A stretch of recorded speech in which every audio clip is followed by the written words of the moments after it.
Happy Huddle Monday, ladies and gentlemen. Welcome to the last Huddle meeting of the year of 2025 as we prepare for 2026. We will not be here next Monday, so if you come, you'll be here by yourself. But thank you for coming out tonight, and thank you to everybody who came out last Monday to celebrate our 12th Huddleversary. It was beautiful. It was a beautiful sight to see and be a part of. And thank you to those who also participated in our State of Young Black America virtual town hall. We had our leadership, we had our National Youth and College President, Minister Christian Matthew. We had Usman Diallo from NAN, and we had leadership from the NAACP Youth and College Division, as well as Rainbow Push and OSU. So salute to them, and you can watch that on YouTube, NAN's YouTube or Facebook. All right, let's get into it. We're going to open up with scripture, and then we're going to have prayer by our own D. Scripture today comes from Jeremiah chapter 17, verses 7 and 8. Blessed is the man that trusteth in the Lord, and whose hope the Lord is. For he shall be as the tree planted by the waters, and that spreadeth out her roots by the river, and shall not see when heat cometh, but her leaf shall be green, and shall not be careful in the year of drought, neither shall cease from yielding fruit.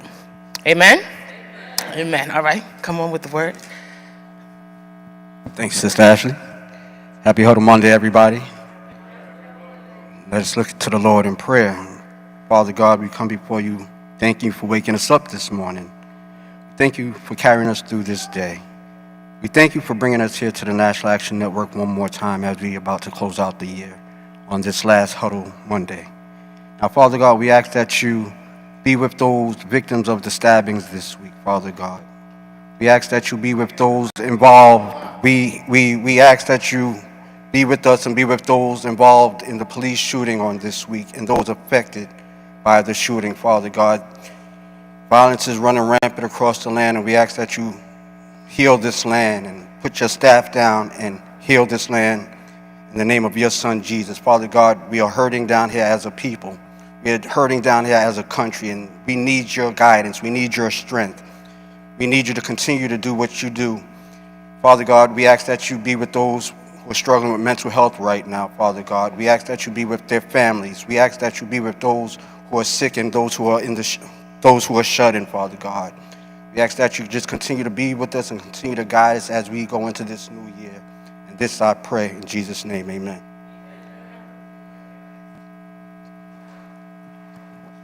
Thank you, Brother D. We are now going to sing, lift every voice and sing the National Black Anthem, led by our Artivism Coordinator, Brother Dan. And if you have whosoever will, anybody who wants to help with the choir, we invite you to come join and sing on this mic.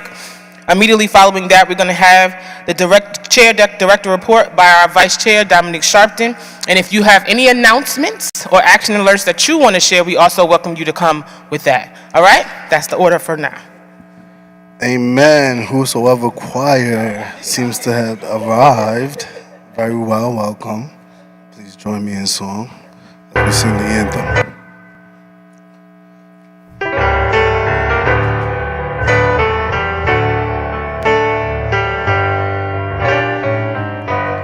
Lift every voice and sing till earth and heaven rings. Ring with the harmonies of liberty. Let our rejoicing rise high as the listening skies. Let it resound loud as the rolling sea. Sing a song full of the faith that the dark past has taught us. Sing a song full of the hope that the present has brought us. Facing the rising sun of a new day begun. Let us march on till victory is won. Amen.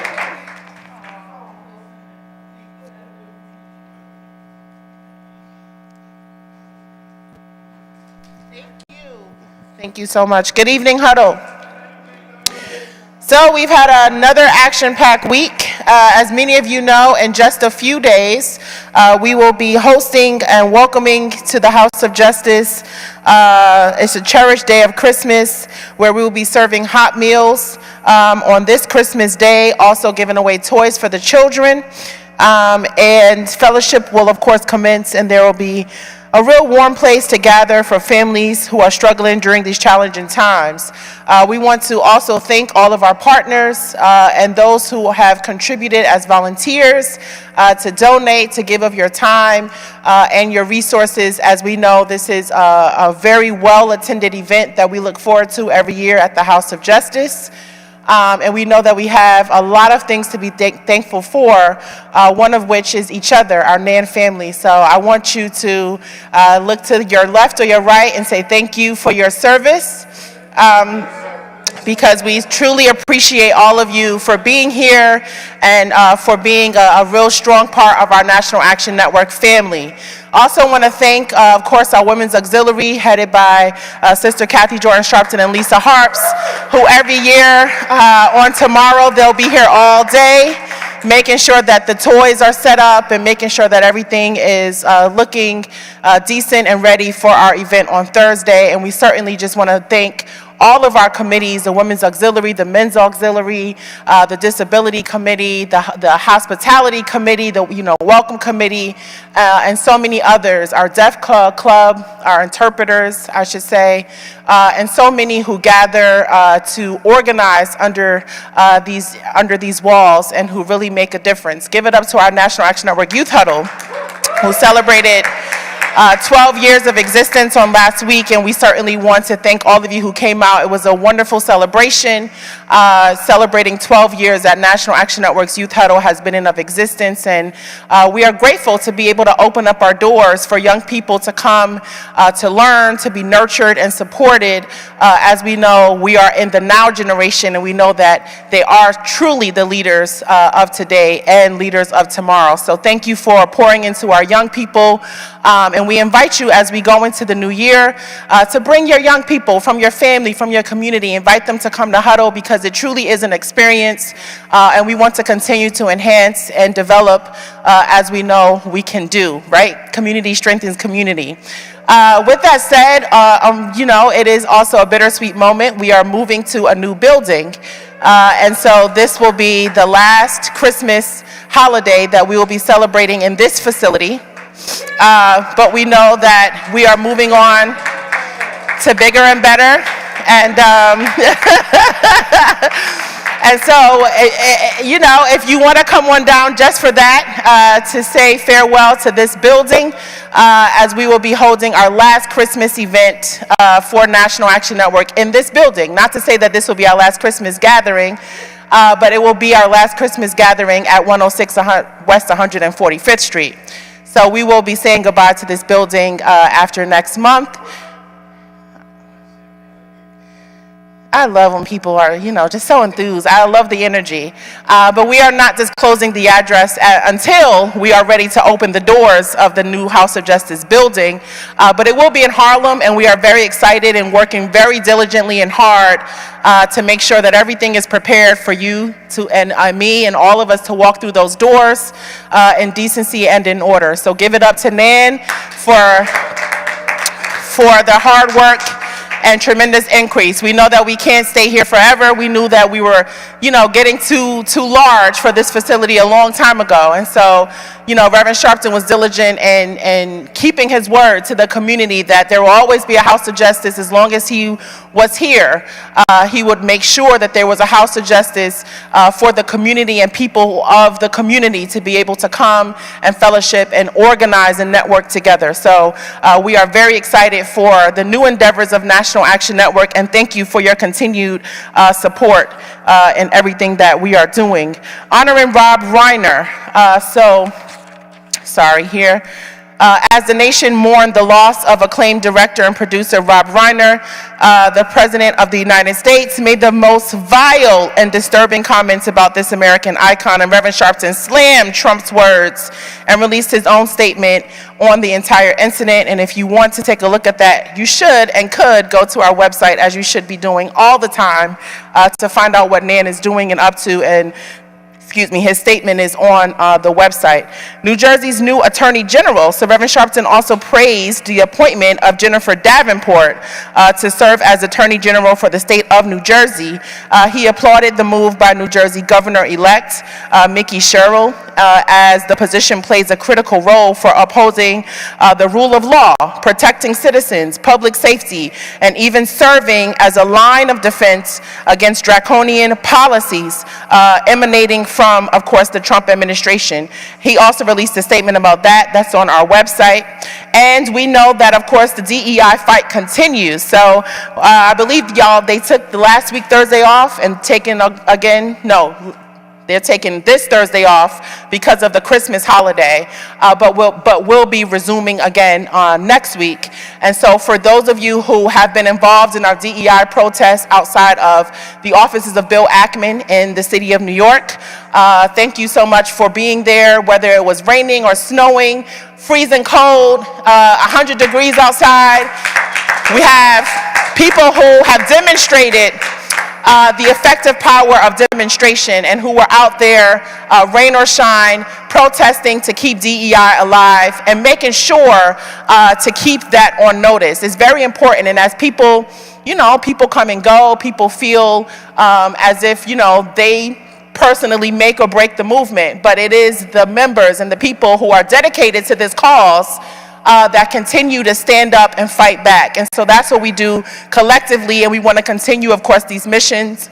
As we know what's been happening, from the Trump administration and so many things that's been happening around trying to really dishonor, of course, DEI, but we want to keep it alive. We want to keep it reigning in people's minds and in people's faces and in people's ears and eyes, because we want to make sure that we know that it matters, and we know that diversity matters, we know that inclusion matters, and we know that we matter. And so we want to continue to raise the alarm and to keep that movement going. So thank you to all of those who have come out to support the DEI movement. And of course, stay tuned for more information as we continue this demonstration on a weekly basis.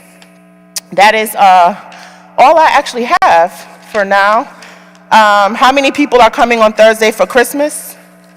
All right. And as we continue to look forward to, of course, a new year is on the rise. 2026 is right around the corner. So I don't know if y'all do your New Year's resolutions or however you think about going into the new year. I wish you peace, prosperity, and joy in your lives as you have brought to mind. So thank you so much for your time. And I will be back. Huh? Just do it now? All right, so she just wants me to do the Black History facts.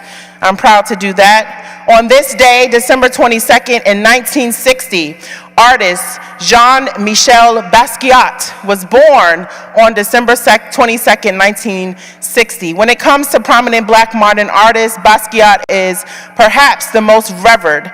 The Haitian Puerto Rican American artist was born on December 22nd, 1960. Self-taught, his iconoclastic style captured the imagination of the art world. And at the height of his success, Basquiat's personal life, however, was marred by drug abuse. His career was cut short when he died of a heroin overdose in 1988, but his work was always popular, and after his death, his fame soared, thanks in large part to lyrical praise from hip-hop artists. In 1992, the Whitney Museum of American Art hosted a retrospective of Basquiat, and in 2013, at an auction in New York, Basquiat's painting, Dust Heads, sold for a record $48.8 million. 4 years later, a Jean-Michel Basquiat painting sold for a record $110.5 million at the Sotheby's auction. And at the time, it was one of only 10 other paintings to surpass the $100 million mark. So you can tell in his death, millions and millions of dollars generated, of course, from his work of art and because of his amazing talent that he shared with the world. So young people, don't sleep on your talents. Don't sleep on your talents, because you just never know. You could be the next Basquiat. In 2017, an art dealer told the New York Times about Basquiat, he's now in the same league as Francis Bacon and Pablo Picasso. So, I want y'all to learn about Basquiat. If you don't know already about Basquiat, please look it up, look him up, and look up his work. And of course, thank you for taking a moment to Basquiat. I'll give you the paper. Thank you so much. Thank you, sorry. Thank you, Dominique. Thank you so much. Make sure you guys are here this Thursday if you can be with us this Christmas for the last Christmas basically effort here at this location of the House of Justice. Does anybody have any more announcements or action alerts? Right, you can come to this mic. Dee, we're gonna need help because there's an echo and this mic is not on. Sorry. So we apologize for the echo. We can hear it. It's not on yet. While he's getting that straight, I just want to shout out the Nan National Action Network Atlanta chapter. They had their toy giveaway today, and so many young people were blessed. Shout out to Damon Byam, Nikki Sharpton, and the leadership in Atlanta, and to the new Metro Atlanta chapter that's being head by Devon and Reverend Wariel. They're doing a great job, and we're looking forward to working with them. All right, we're on, we're live.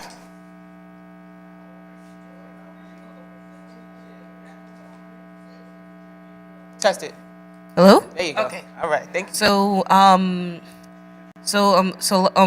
this weekend, this Saturday, we actually went to a toy drive that was given by Warm. You all really matter. Yep. And Caden actually got a new guitar. Oh. So he'll be making a lot of noise. So he'll be driving mommy nuts. And also, my good news is that I'm just proud to be here with you guys and also tasting the baked macaroni from the lovely Miss Ashley Sharp. So I hope you cook more for us. So yeah. Thank you, Osh. And shout out to our partner Stephanie McGraw and Warm. We all really matter. That's what it's about. I'm glad you're supporting them. That's what it's about. Community looks like that. Come on, Coco. Hi, happy holidays. So both Kiwanis and Patrice had encouraged me to come out today. Aww. Unfortunately, Sister Kiwanis had a loss in the family, so she had to leave town. So please keep her in her prayers because you know this is the holiday season. And Sister Patrice, who's alive and not dead, she says that she's still encouraging everyone to continue to trust God. So I just wanted to send those welcoming wishes out to you and happy holidays. We love you, Trees. We know you're watching. I don't know who said she was dead. That's a lie. That's a bad rumor. She's alive and well, and we love Trees. All right. Thank you, Coco. Any other announcements? Alerts? All right. I have some more good news from Flint. Who remembers what was happening in Flint, Michigan? Water crisis. That's right, mommy. All right. So they've got a community-owned grocery store that has opened in Flint, Michigan, marking the end of a long-time food desert. And it is called the North Flint Food Market, and it is a movement of cooperation with people who have historically been included or excluded from the economy. I just want to share this update because it is great news. After years of living in a food desert and having to travel miles away for food, residents in North Flint, Michigan can shop for fresh produce and groceries while supporting members of the predominantly Black community, thanks to the recently opened North Flint Food Market Cooperative. The NFFM is Flint's first cooperative grocery. Unlike traditional grocery stores, which are run by corporations, NFFM is a co-op owned by approximately 900 community members who have invested in the store. Let's clap that up. That's good. Located at 5402 Cleo Road in Flint, Flint says the new grocery store was over 10 years in the making, with the group having to overcome the COVID-19 pandemic, higher than expected equipment costs, funding struggles, and more. Now that its doors are open, Flynn describes it as a moment of pride for our community. This is Ujamaa, Cooperative Economics in Action. So I thought that was great to announce as we go into Kwanzaa, a great example of cooperative economics. All right.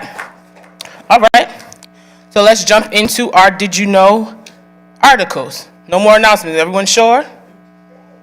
Positive? I see Evangelist Ramsey, that's the general, the leader, and I see General Waters. Dominic already announced that we won't be out there for DEI Thursdays, but we will be continuing. What's the next Thursday date? January 8th. At what time? 12 noon. Where? 787. Just making sure I'm in the right room. 787 11th Avenue. All right. All right. So salute to y'all. I just want to make sure we know not to be. We're here this Thursday, and then next Thursday we're back outside.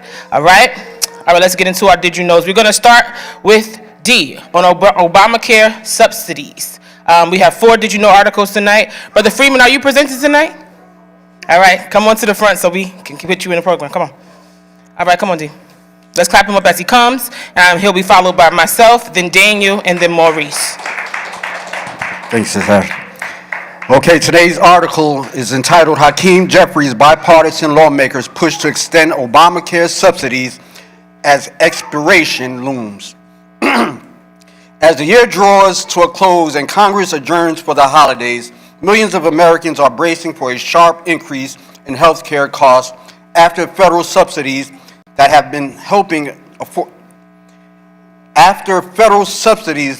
helped make Affordable Care Act without action. As the year draws to a close and Congress adjourns with the holidays, millions of Americans are bracing for a sharp increase in health care costs after federal subsidies that have helped make Affordable Care Act. Marketplace plans affordable are set to expire on December 31st, and lawmakers from both parties are sparring over what comes next. Without action, analysts warn that monthly premiums for many enrollees could double or even triple, and an estimated million could lose coverage or face higher out-of-pocket costs in 2026. Sunday House Minority Leader Hakeem Jeffries said he remains confident that Congress will extend expiring Affordable Care Act tax credits despite continued opposition from the Republicans. In an interview with ABC, Jonathan Call on This Week, Jeffries was asked about the Senate Majority Leader John Throne's comments that a 3-year extension of the credits would be DOA, in other words, dead on arrival, in the Senate. Jeffries responded by saying Thune is not serious about protecting the health care of the American people. It will pass with bipartisan majority, and then that will put the pressure on John Thune and the Senate Republicans to actually do the right thing by the American people. Pass a straightforward extension of the Affordable Care Act tax credits so that we can keep health care affordable for tens of millions of Americans who deserve to be able to go see the doctor when they need one, Jeffries said. Jeffries has been among the most outspoken voices urging Congress to act before the deadline. Jeffries and his allies have pushed for a 3-year extension of the enhanced subsidies, saying that cost relief is critical for working families and individuals who rely on ACA Marketplace for coverage.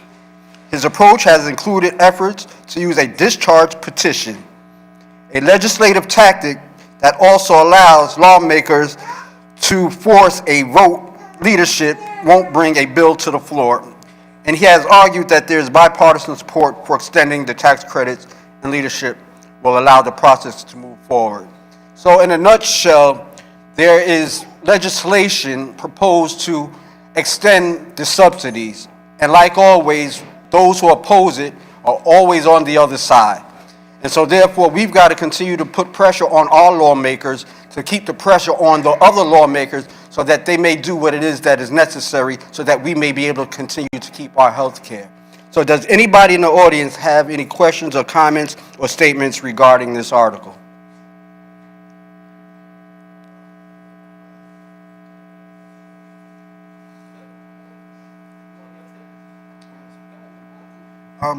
Not necessarily specifically aligned with every course concept I heard you make and that I understood and interpreted properly pertaining to the article as healthcare and the article correlate.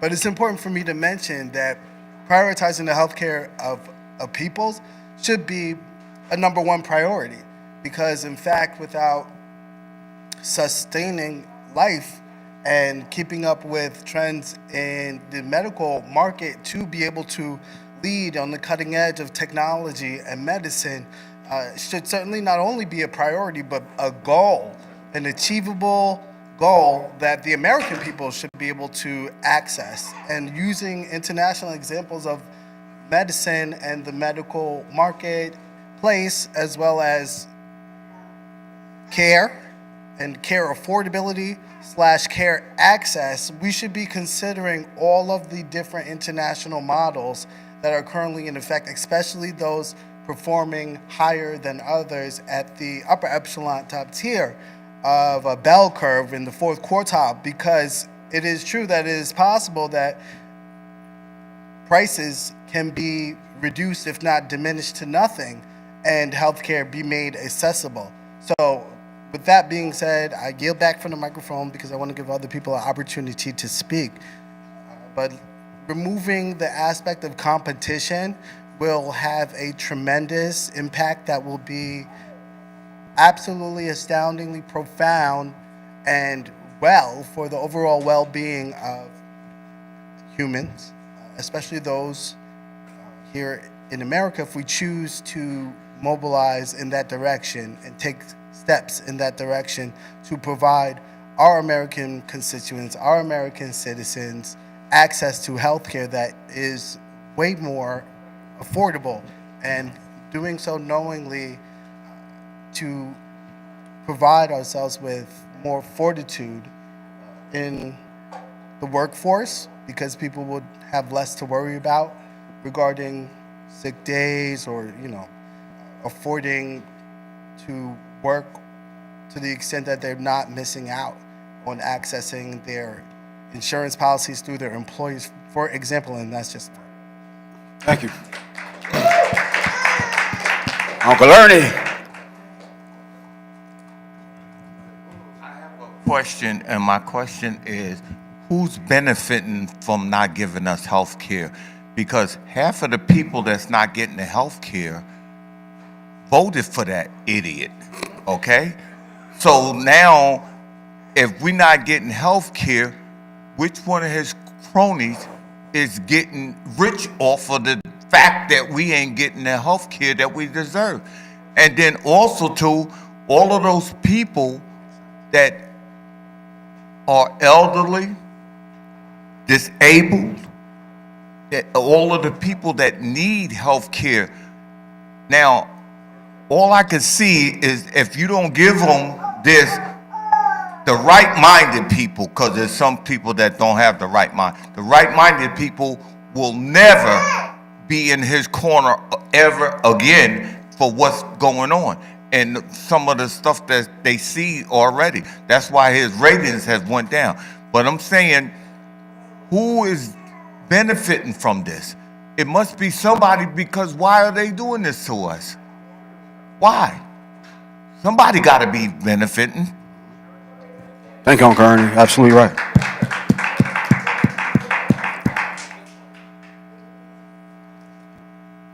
I'm very glad this subject came up, because years ago they didn't have what they have today. They had a hospital. They used to have like Blue Cross or Blue Shield. God forbid if people had to go into a hospital, because when you go into a hospital, you're a patient and you have many people, different people, the people that bring you food, the medical people, the x-rays. So you would need health care, God forbid, if you go into the hospital.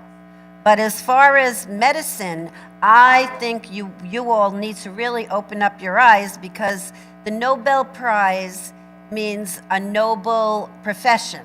It's not really a profession to get rich off of. And medicine was not supposed to be a storefront like they're opening many. And I hope to dear God that this block doesn't wind up being like that, because in my neighborhood we have a lot of storefronts, and that's actually illegal. Medicine is not a business.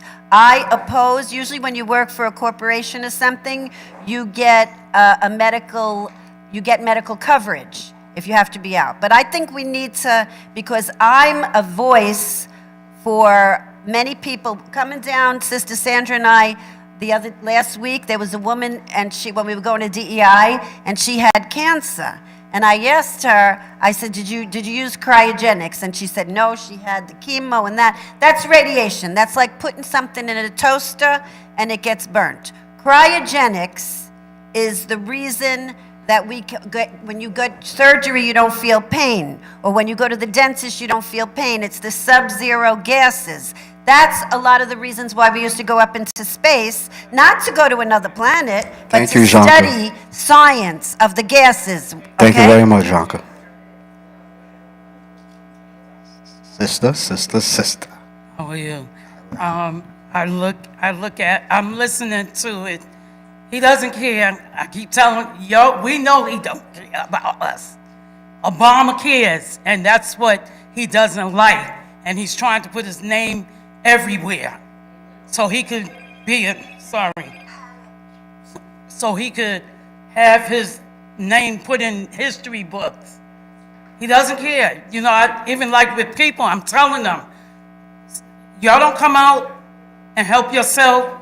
We're out here marching every Thursday, and you have your daughter, she gets cut because of pain medicine that she needs, or anything that somebody in a wheelchair or disabled, period. We need that. We need health care. Because I remember I had to go to the health department to get a physical from them when I was working. And then, why am I going there? Because y'all want to take my information down to have it in there. He doesn't care. We better start caring about ourselves and going back to the roots, using things that we need to keep us healthy. That's all I can say. Thank you very much.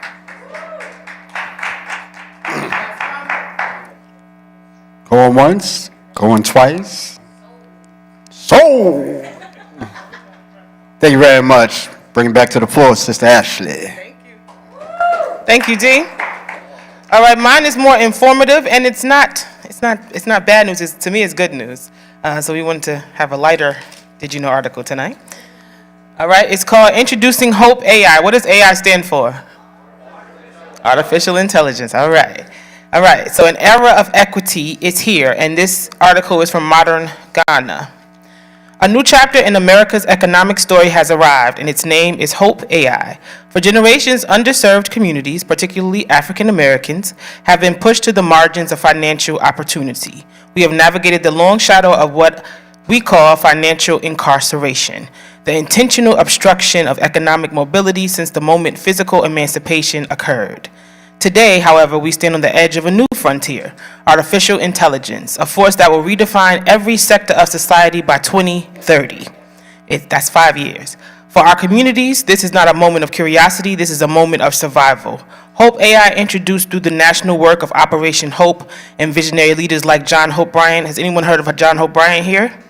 No? I have. He came to convention, so we gotta pay attention. All right, so John Hope Bryant represents exactly what our nation has needed, a national nonprofit support system specifically designed to empower underserved communities through AI literacy, digital skills, and financial capability. It is not just an innovation, it is a declaration. We are announcing to the world that we will not be left behind in the new economy. Scripture teaches us, my people are destroyed for lack of knowledge, in the book of Hosea. In the age of artificial intelligence, this truth is more urgent than ever. Without access to digital skills, data rights education, cybersecurity awareness, and AI training, millions will be locked out of the future before it even arrives. Hope AI is specifically built to change that. AI is not just a tool, it's an ecosystem. It touches digital literacy, media literacy, data privacy, cyber racism, algorithmic fairness, and the ability to build solutions that shape entire industries. Hope AI positions African Americans and all marginalized communities to understand these systems, influence them, and ultimately benefit from them.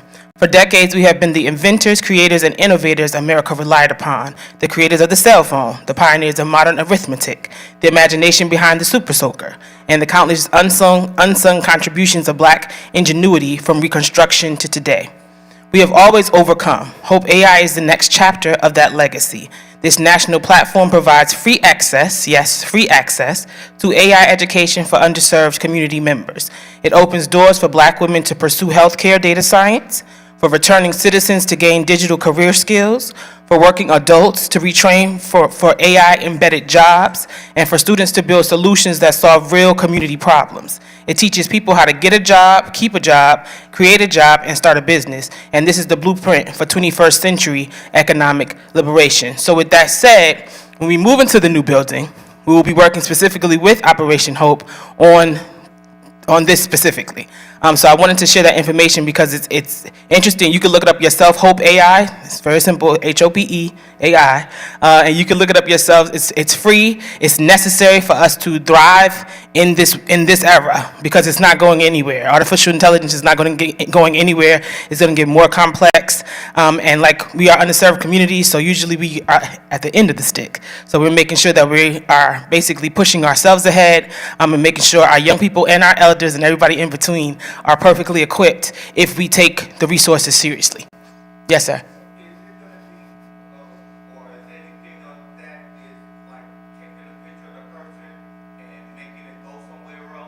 Well, all of that is included, but it basically teaches you how to protect yourself from it. It teaches you how to basically set up your cell phone and protect yourself, and not just beyond ChatGPT, because everybody is on ChatGPT, but there's so many AI tools that people are using, and that's basically what it's there to teach you. I don't want to lie because I haven't taken the classes yet, so I don't know specifically, but I definitely will be a student, a part of that learning experience, and I'm just glad that Nan is helping to partner with Brother John Hope Bryant on this effort. Anybody have questions, concerns?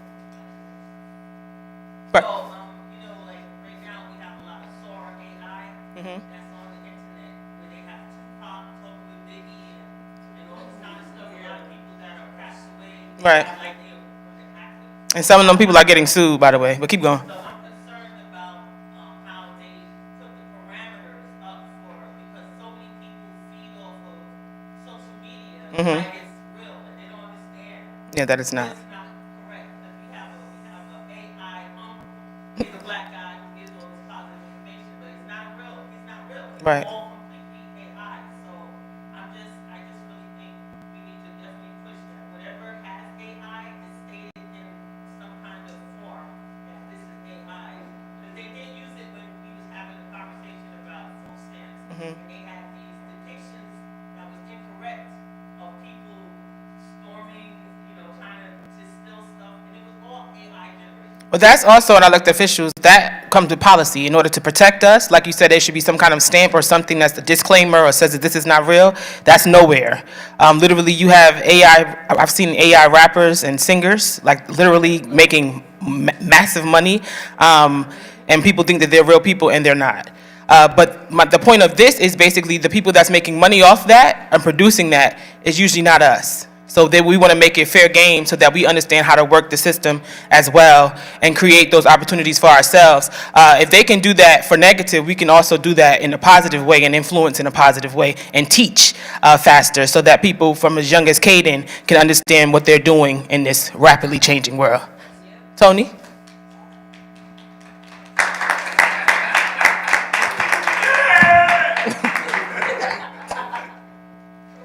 This past week has been so shocking.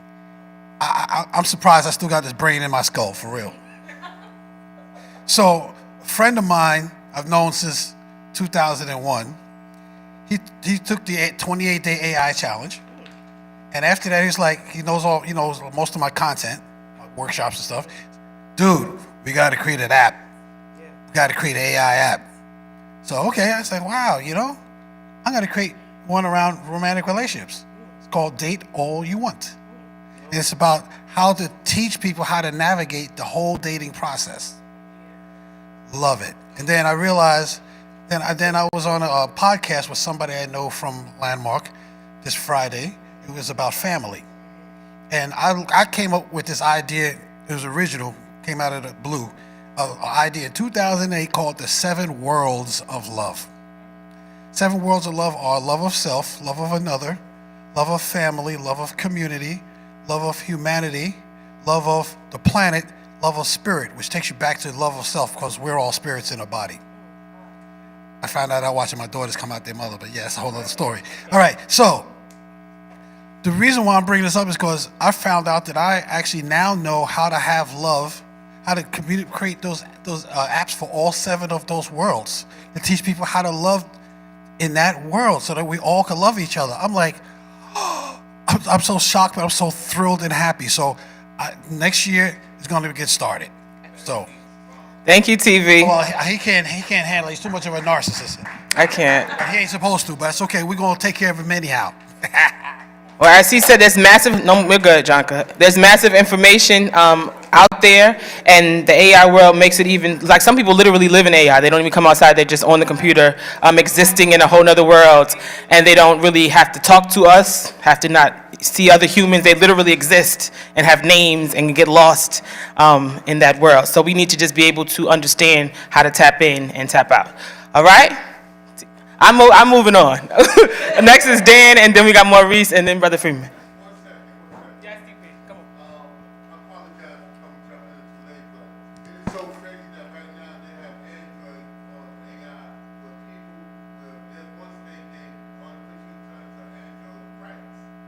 Yeah, they do.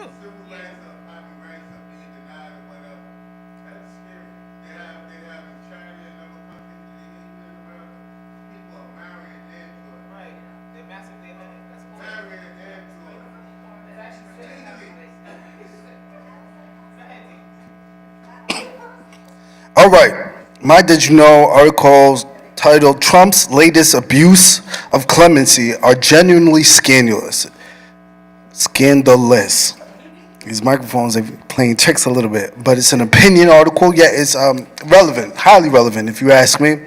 Sections of the article that I chose to highlight after the article had mentioned in 11 months, there have been 1,600 sentences and 144 pardons and 94 commuted sentences, which seem to be quite profound due to the fact that the article mentions that the Biden administration's clemency was not as high in velocity. The numbers seem to be lower for the entire Biden administration term pertaining to clemencies, yet we are not yet through the second Trump administration. The article states, quote, clemency in the Trump administration is being used to reward loyalty or to secure it, not as a device to ensure that mercy has a place in our legal system. As CNN reported, the president, quote, has unpenned a system within the Justice Department that presidents relied on for decades to carefully vet applications and deliver periodic pardon recommendations to the White House, end quote. The article later mentions that the kind of abuses that have been characterized by President Trump's use of the authority are evident. The article states, quote, recall what Alexander Hamilton wrote about clemency power in year 1788. The article goes on to say, quote, humanity and good policy dictate that the benign prerogative of pardoning should be as little as possible fettered, end quote. Without that power, quote, justice would wear a countenance too sonorous and cruel, end quote. So y'all can look those words up. We weren't keeping up. Countenance and sonorous, I'll spell them out. It's C-O-U-N-T-E-N-A-N-C, pardon me, countenance, it's a new word for me also, and sonorous, S-A-N-G-U-I-N-A-R-Y. So I'll read again. Recall what Alexander Hamilton wrote about clemency power in year 1788. Quote, humanity and good policy dictate that the benign prerogative of pardoning should be as little as possible fettered, end quote. Without that power, quote, justice would wear a countenance too sorry and cruel, end quote. The article goes on to state Hamilton expected that those who exercise that, quote, benign prerogative, end quote, would do so with, quote, scrupulousness and caution, end quote.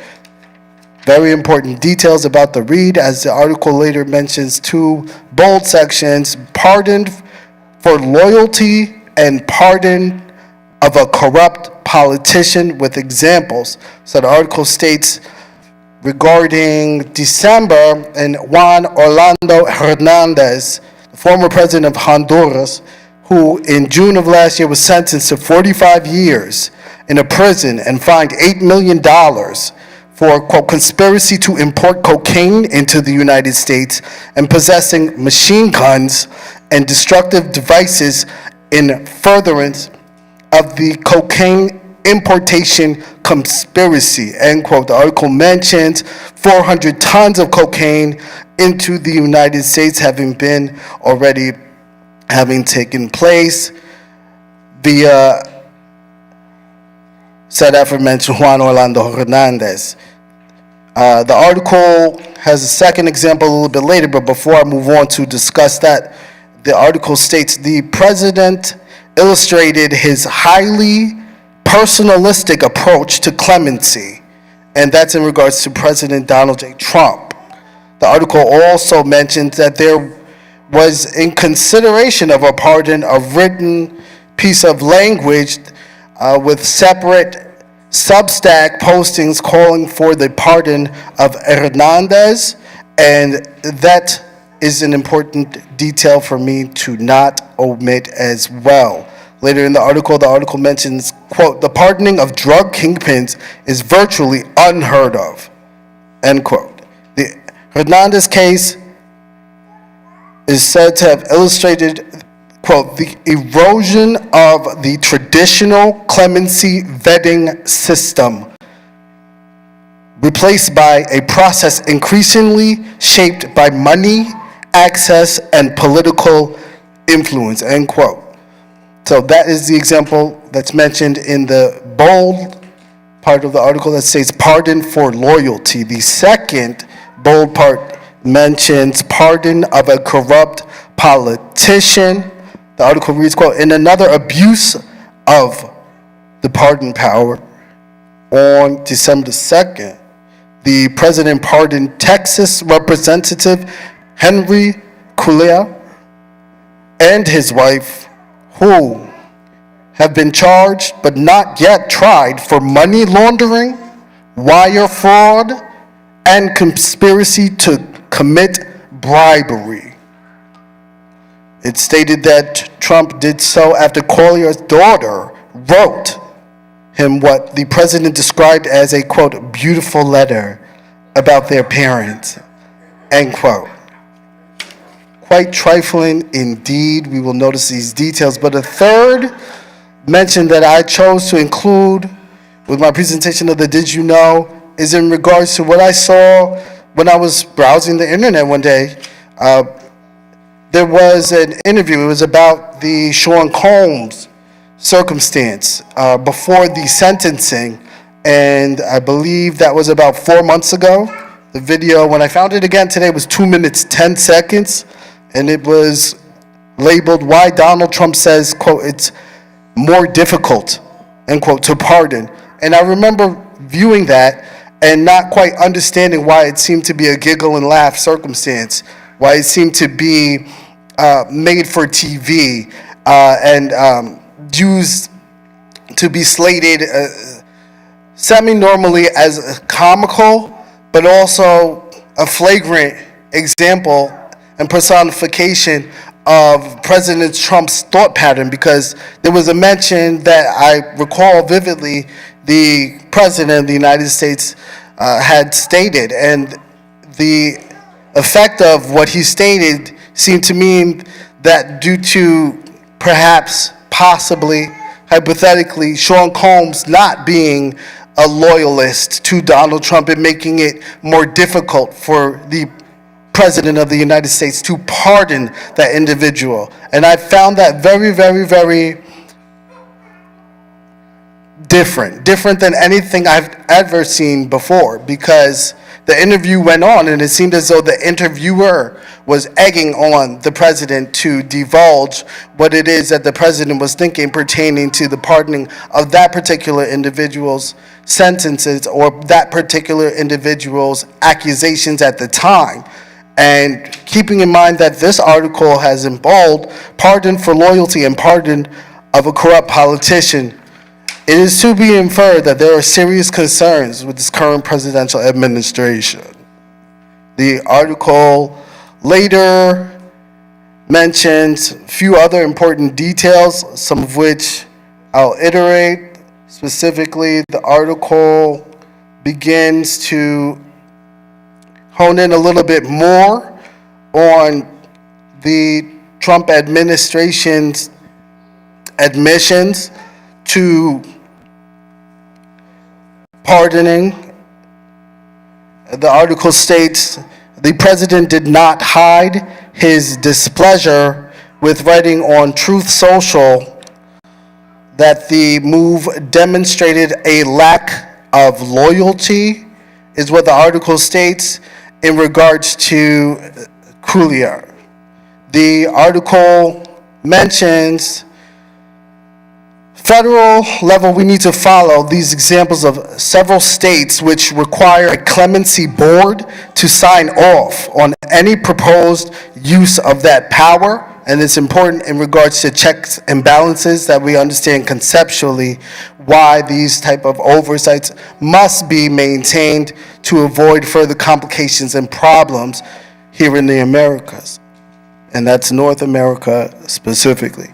The article states that political institutions, in order to ensure against abuses by future presidents having to do with such checks and balances. And the opinion article was written by a professor of jurisprudence and political science. That is the Did You Know? If anyone doesn't want to hear a question, I'm well without asking. And now the Did You Know microphone goes over to Brother Maurice.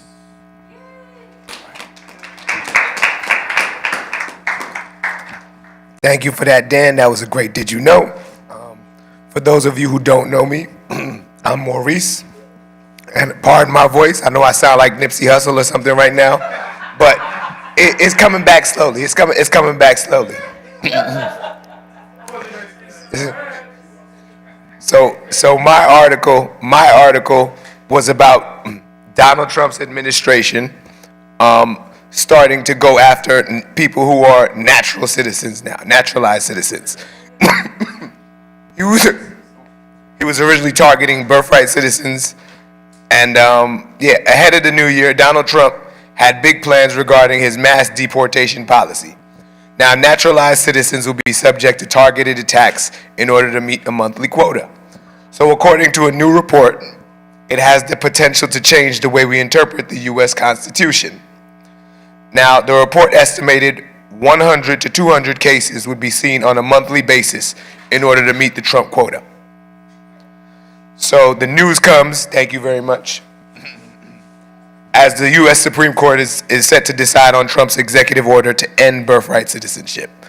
Now, they previously told you that one of the first things President Trump did after returning to office was to attack the Constitution, specifically the 14th Amendment guaranteeing citizenship to people born on U.S. soil. Now, I'm not just going to stick to the document. The 14th Amendment was created to address inequities that were created via slavery, right?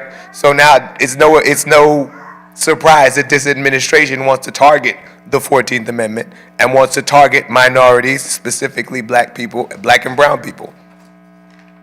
Okay, now for those of you who don't know what they are, what's the difference? Birthright citizenship. Once you're, according to the 14th Amendment, once you are born here, thank you very much, brother.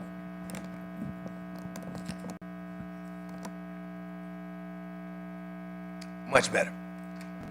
All right. Once you are born in the United States, you are, thank you very much, I appreciate that. As teamworks make the dream work. See, that's why I love everybody here at Nan. It takes, give yourselves a hand. Give yourselves a hand. Appreciate that. All right.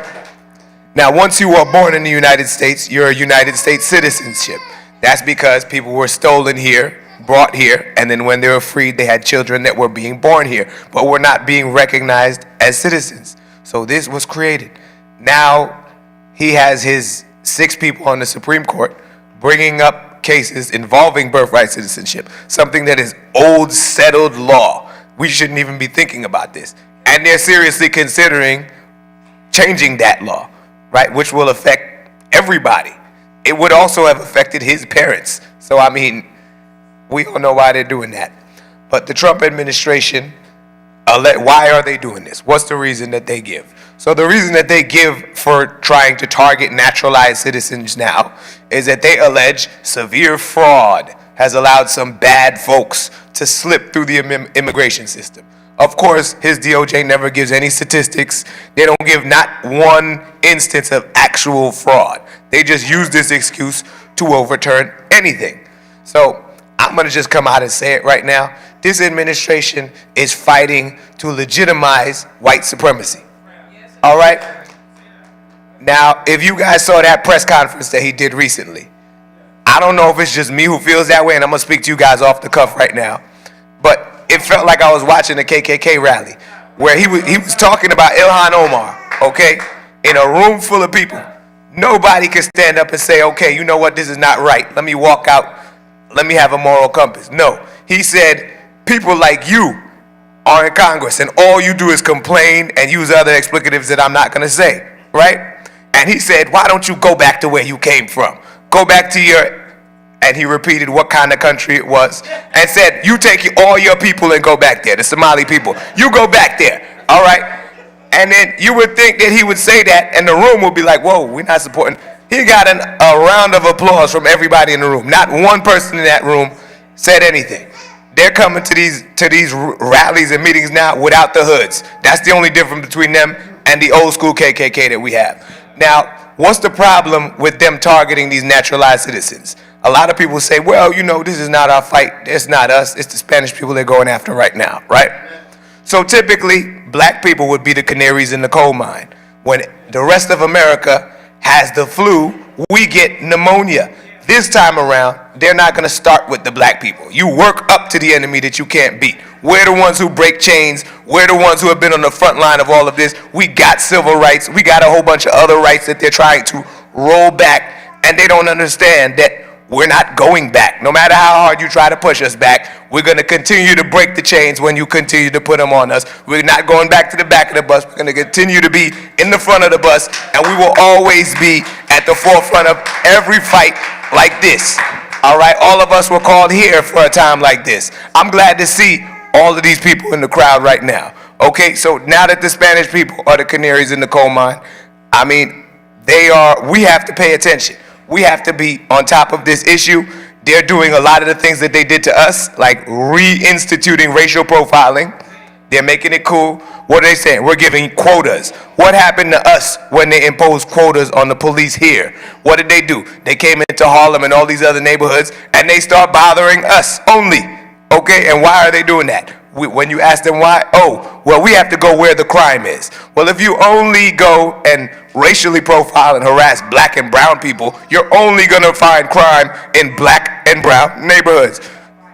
It's either going to be uniform or it's not going to be at all. All right, I think that this is the time where we need to come together more than ever. We need to pool our resources. We need to pay attention to what this administration is doing, and we have to get engaged right now. And I keep saying this because it's so important. 2026 is a pivotal year. We have the midterms coming up. Okay, we have an opportunity to change the dynamics of this country. We have the opportunity to change the dynamics of the power that this president holds and to put a legitimate check and balance back on this president. And we need to go out there and do it. We need to vote like democracy is on the line, because it is. Okay? That's it. That's my message to all of you guys. Okay? Now, I guess I'll ask you a question to know how, I want to know how you guys feel about this targeting naturalized citizens now. Not just birthright, naturalized. So in other words, and he's not gonna, let's make it clear, he's not gonna target any naturalized non-minority. It's gonna be more targeting black and brown people. Those are the naturalized people he's going after. Go ahead, Osha, tell me how you feel about this. Well, apparently, Caden has a lot to say too. But, Okay, Caden, you could talk too. But honestly, this is scary because because people who are immigrants don't look any different than what we are right now. Like, they have the same skin, we have the same colored hair, we live in the same neighborhoods. So with them going after naturalized born citizens, who are they really targeting? Because we can look like that we're Haitian or that we're from African. Yeah, we are from Africa. Thank you, Malcolm X. But seriously, like, we look just like them and they look just like us. So this whole stop and frisk thing that they might bring back, it is scary because, remember what happened to Trayvon Martin.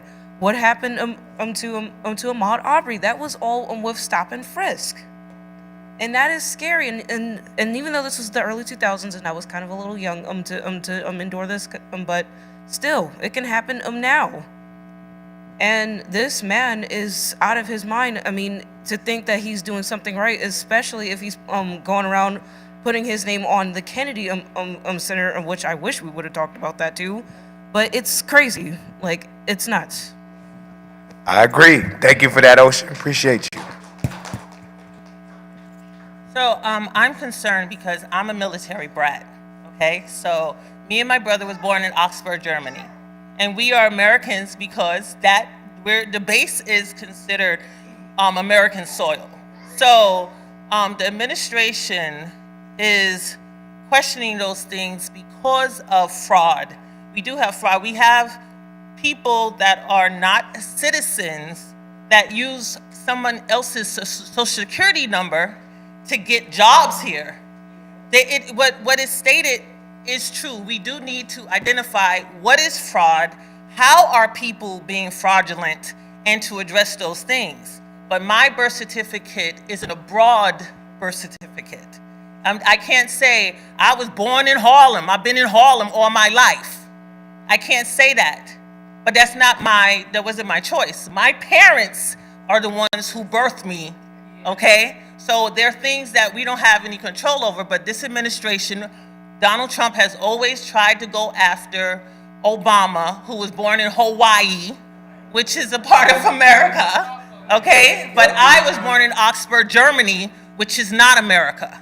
But I'm an Army brat. We're a military family. You have to think about your military people. We always say we care about the military, but you only care if you know. And you don't know about the military if you don't know them kids are being born in other countries. And we are American, known as American, proud Americans, and it has never been an issue. We weren't born we were born as American people. So it is a concern, but we do have to acknowledge that people are frauding the system. Your unions, remember, people try to destroy unions. Your shop stewards and stuff, they know that these employees been using other people's social security numbers. And they getting in there, they don't know how to speak. You say, how you working in the hospital, don't speak no English? But they got in, and they getting money. So we need to pay attention to how are people fraudulently getting stuff done and get that done. Thank you, Coco. Okay, Janka. Yes, this is very, very scary because Maurice was talking. I was hearing things that I didn't hear, and now I'm thinking because AI is taking over, and it wasn't supposed to be in hospitals, it wasn't supposed to be in courts, you couldn't have a camera. A camera is AI. Janka, the topic is birthright citizenship. Okay, the topic is that when I hear President Trump, he's talking about Christianity. He says, what are all the Muslims doing here? And he's talking about God. What you people are hearing is something different, and I'm wondering if somebody's doing this on purpose to divide us by color. Right. Okay, Janka, thank you very much. All right. We've been divided. They see our skin. They see our skin. We're the first ones to be hired and the last ones to be fired, or however that goes. Reverse. Last to be hired, first to be fired. And who is the last person in the building? The security guard, trying to get everybody out on an emergency thing. Just like that young man came from California, came here looking for the NFL, and he shot up other people that shouldn't have died.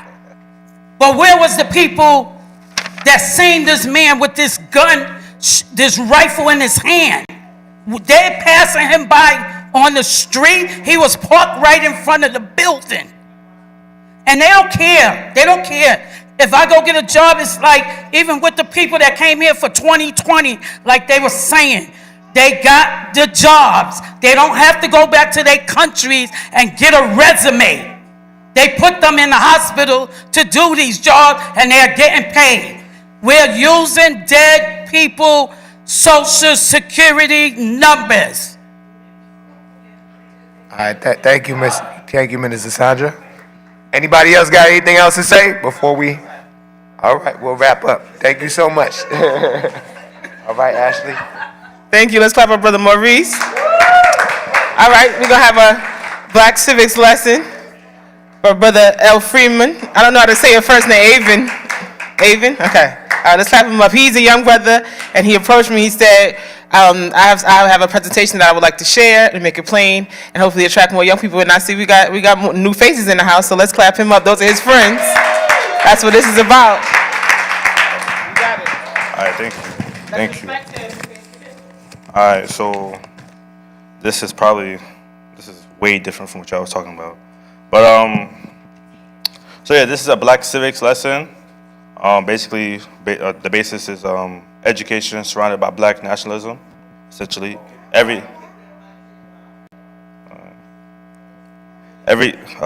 so this is an education program surrounded around Black nationalism. All topics surrounded around the Black political space that does circulate the Black nationalism talking points. Because I don't know how, politically charged everyone here is, or I guess conscious the word would be, I chose a simple topic, a simple but easily discussable topic. It's a topic that I came up with when I was talking to my friends. This topic is essentially just King versus Malcolm and their relevance to today's struggle. If they have relevance to today's struggle, that will be your decision at the end, right? We can go on all day about these men, but I broke it down to a couple points. We're going to discuss their morals, their tactics / ideologies, their history, so like their achievements and what they accomplished, or if we decide what they really accomplished is really a detriment to us today. And we're going to discuss who sold out between the two. Yes, there is a right answer. And we're going to discuss the FBI informants that was involved around both of their assassinations. That's it. So, how do I start? We can start with the morals. So both King and Malcolm, we'll start with King. So when we hear King, I guess the first answer is, how do you say, nonviolence or integration. That was more so correct for like the better half of his life. Of course, he became more militant than he was killed, right, at the end. His morals, in terms of today's relevance, could we say the nonviolence method is a right path? Would we say yes? Okay. What you said? Yeah, I was about to say why. Because someone asked why. Because, this won't just be me talking. It'll be like an engagement. Because this is a discussion, It won't just be just info dumping. So, I can hear them, I think. Oh. Okay. I don't know. Oh, they got to come up. All right. So at the time that the nonviolent approach was created, Black people were even more of a statistical minority than they were today. So any violent means would not only not have worked, but it would have caused us to get annihilated. They brought us here, but not in sufficient numbers to raise like any type of rebellion that would be successful. So they could have slaughtered all of us if they wanted to. If we do anything, even like decide, okay, well, we're going to get on TV and we're going to defend ourselves. You hit us, we're going to hit you. All right, you're outnumbered 20-1.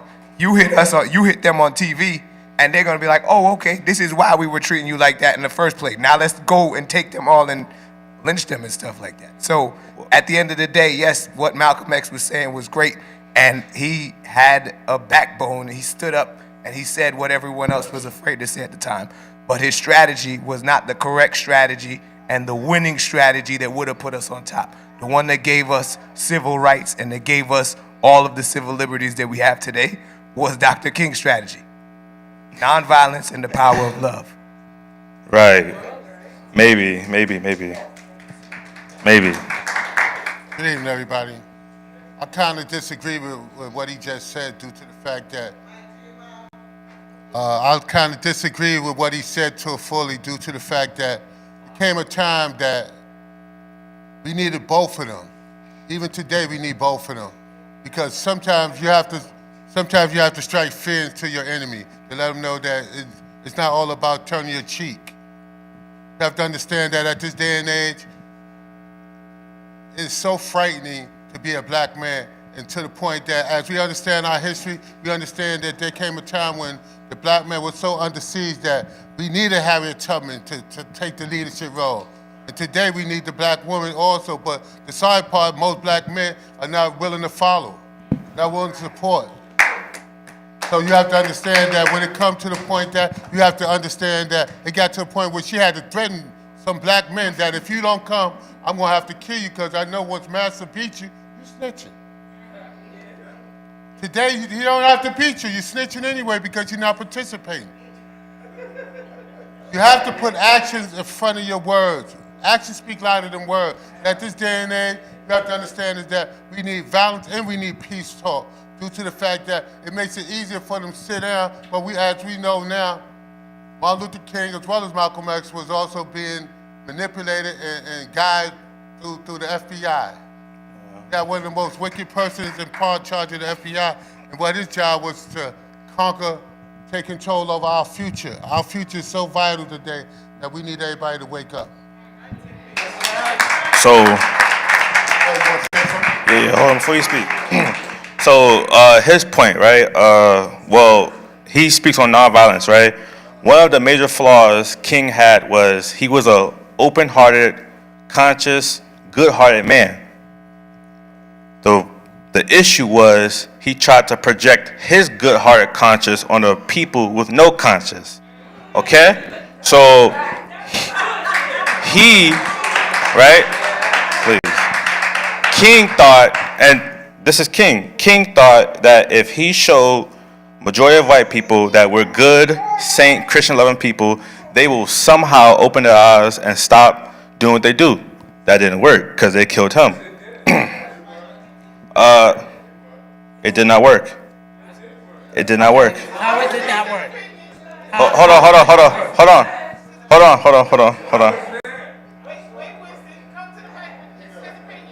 Oh yeah, pull up, please.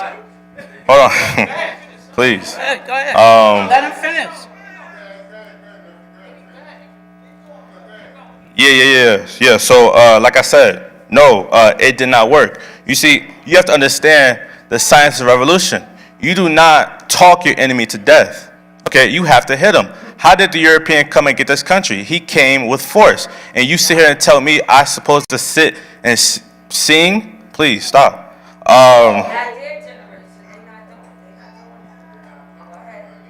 They not accomplished something either, right? Right? So, what Malcolm spoke on, going back to, I forgot your name, but, I was going to call you Raspy Voice, I'm sorry. What Malcolm spoke on was self-determination. Yes, he was militant, but, okay, you need militants. I'd rather stand by him than stand by a man who actively tells me to put my hand down while a man is aiming his gun at me. Oh, you can go, I'm sorry. I went. All right. Go ahead, you can finish. My bad. That was probably it though. I just want you to, because the next point is coming up. It was black people that didn't want him.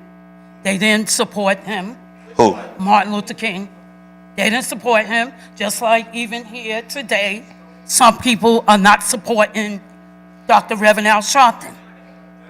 I mean, and that's how it is. They're trying to divide us, and we are being divided.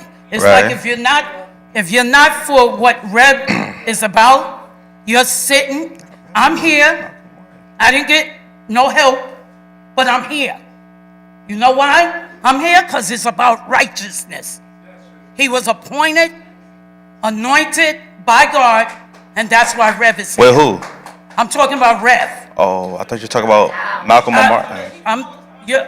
Now you're saying that Malcolm. Yes, I wish I was here in those days with Malcolm. Who? Malcolm X, Okay. and he stand up against those police officers. And in his movie, he said, "Oh, you have too much. That man has too much power." That's what they were saying. And it seems like we still are divided, because I said something to one of the Muslims here outside when they selling the papers.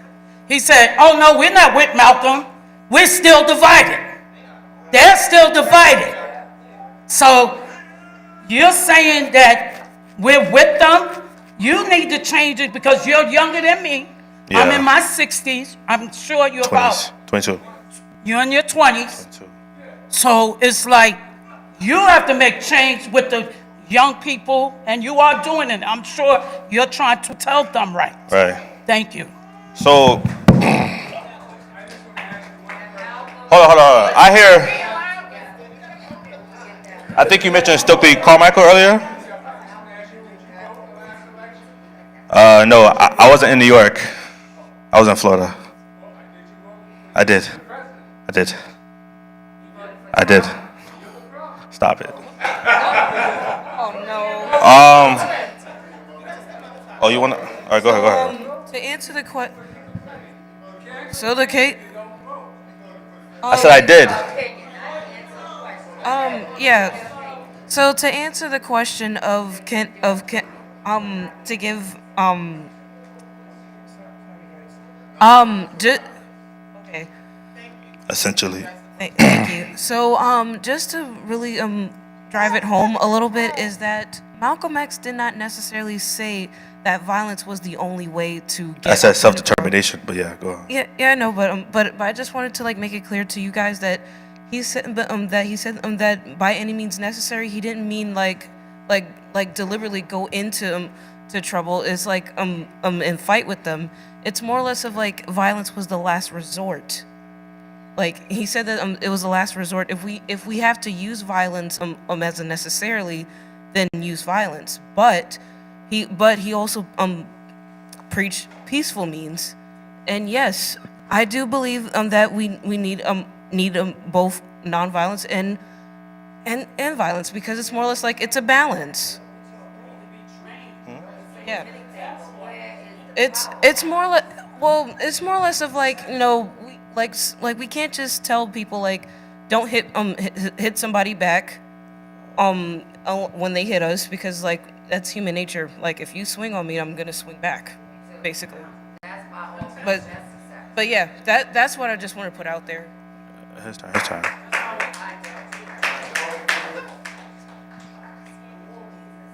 Yeah, thank you. Well, what happens is, every time when the black people get ahead and do something to try to make ahead, Right. a group of white people always come and destroy them. Now, go back to Tulsa, Oklahoma. They actually bombed those people. They bombed them. So they was fighting back, and they bombed them because they're fighting back. They might have won. See, all of us black people can fight back all we want to, but then they're going to get bigger groups to fight against us. So now we have to do like them if we're going to fight. They used to come in the nighttime with sheets on their heads. Okay. So we have to take one off the street, pull him in the alley, duke him up, no offense. Of course. But that's the only way, because if we try anything else, they got the guns, they got the power, they got the army, so we ain't gonna win. Right. Well, okay. No. Hold on. So he said we're not going to win. He's basically saying it's a endless road if we fight because they have bigger guns, bigger bodies, etc. Well, then that just explains that we can't win with just the Black Americans alone. We have to get Africa on our side as well. Isn't the phrase, we can't be free until Africa's free? We have our own basis of power. We just need Africa to be organized like the other European nations are organized. Because when we fight them, they call up their other European buddies who are organized to come and bully us. If we could do the same with our African, there's 54 countries in Africa. You see what I'm saying? So there's a big chance we could defeat them. Go on. Yeah, I just want to say that I know that Martin Luther King, the best quote that he said is, "You cannot get rid of hate with hate. Only love gets rid of hate." Now, I want everybody to be like a box of crayons, because I never grew up with this black and white stuff. I grew up with male and female. So every person is a crayon. And if you look at a box of crayons, that's what we are. So please, let's just be male and female, and let's have love instead of hate under the 10 Commandments. Because to me, when I'm hearing this discussion, you have to worry about the force of God and Mother Nature, because we've been seeing a lot of that. My quote as a teacher is, teaching a child is like getting caught in a current's wave. You gotta swim with the current. It's the same thing with male and female. Our issues are economical, cultural, political, and physical. They're not spiritual. So you can pray all you want. There has to be physical, tangible change. He was a Christian. That's nice. We're not here to pray or worship anybody. We're here to put in the work. Listen, the goal of every generation of black people is to make change. If all this generation can do is move us from point A to point B, we must do that perfectly. And the next generation goes from point B to point C. You don't get from point A, B, C, D by praising Mary, Jacob, etc., okay? You don't do that.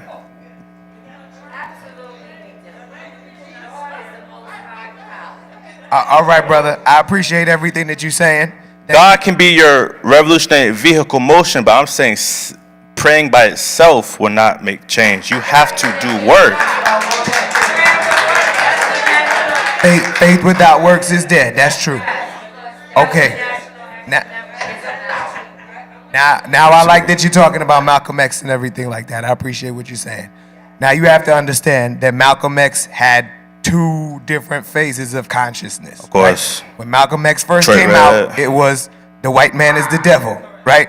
It's, hey, we stay on our side, you stay on your side. I don't want to be affiliated with you at all, and you stick to your people, we stick to our nationalism, people. yeah. And let's do that. And what was the reaction to Malcolm X from his enemies? There was very... What was it? The KKK against was inviting Malcolm X and Muhammad Ali and all that. Oh, come speak at our rallies. That's right. You stay on your side, we stay on our side. That's right. This N-word gets it. That's what they were saying, right? Because you're not a threat. When you're staying on your side of the fence, and you hold on, when you're staying on your side of the fence and you're the minority, you're not a threat to them. You're helping their system. Their power structure will never decrease with you doing that. Now, the second stage of Malcolm X, right, was when he decided, okay, I went to Mecca, I saw the Holy Land. You know what? Some of the ways I'm thinking right here are not making sense. If I want to move correctly and gain the kind of power that I need, I am willing to reach out to leaders like King and everybody else like that. Let's come together. Let's form a coalition. Forget about this. If you white, black, whatever you are, I'm willing to work with you. I was wrong, right? And what happened to him then? He got killed. He didn't get killed because he was trying to divide people. He got killed because he was trying to unify people. Well, then that's the vice versa then for King, right? That's the same thing with King. Is that the vice versa for King? Hang on. Because No, King it's preached not a vice versa integration. with King. Now, King, when was King killed? All right. At first, King was building coalition amongst his people, right? Yeah. King and all the people that came before him made up a strategy where they are like, okay, civil disobedience. How do we come at an enemy that outnumbers us 20-1, that hates us, and that can slaughter us if we oppose them? Out-organize us. Out-organize them. Out-organize us. Right. They outnumbered us. They didn't just out-organize us. Listen. Now we are being out-organized because our numbers have increased. In King's day, we were outnumbered. They would lynch you all if you come over there trying to use force and everything like that. So King's strategy was to use the media. The media was new at this time. So it was like, okay, you like violence. We're going to use your violence against you. We put out our arms. You sick dogs on us. We're going to come out and sing We Shall Overcome. And we want the little kids in the front. You're saying that we're the barbarians, that we don't deserve civil rights. We don't deserve to be treated as human. We're 3/5. Okay.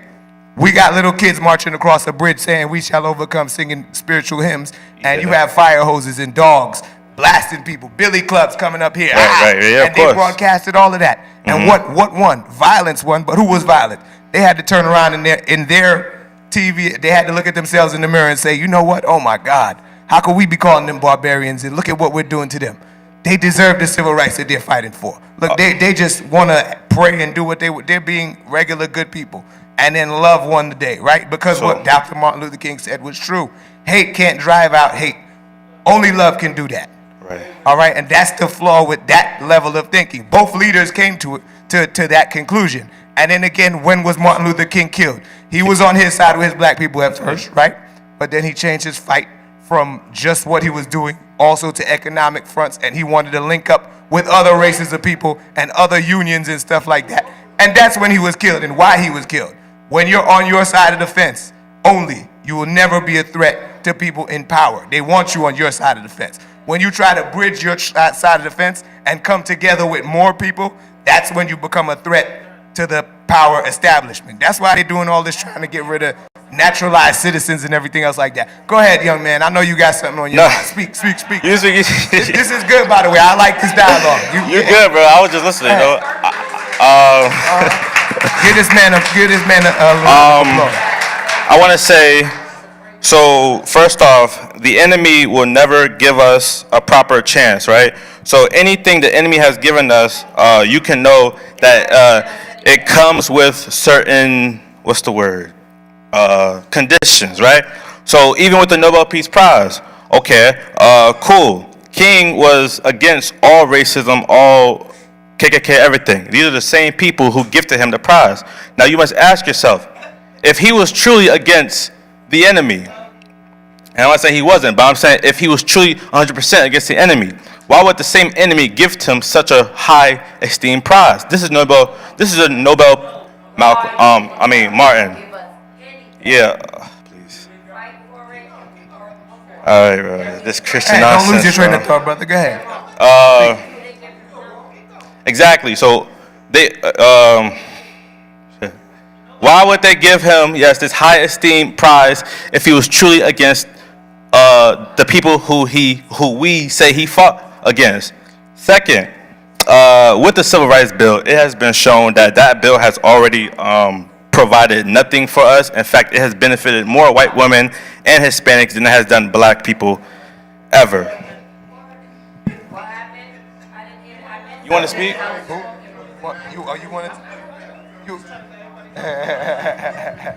I do want to get out.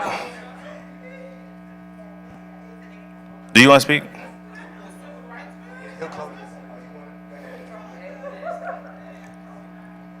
All right. Oh, Lord. How old are you? 22. 22.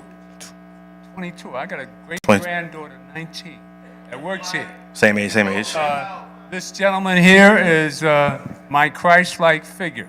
That's Martin Luther King. That's crazy. And Reverend Sharpton is the pastor here. Yeah, of course. My pastor. All right? And we're disciples of Martin Luther King. We believe in God.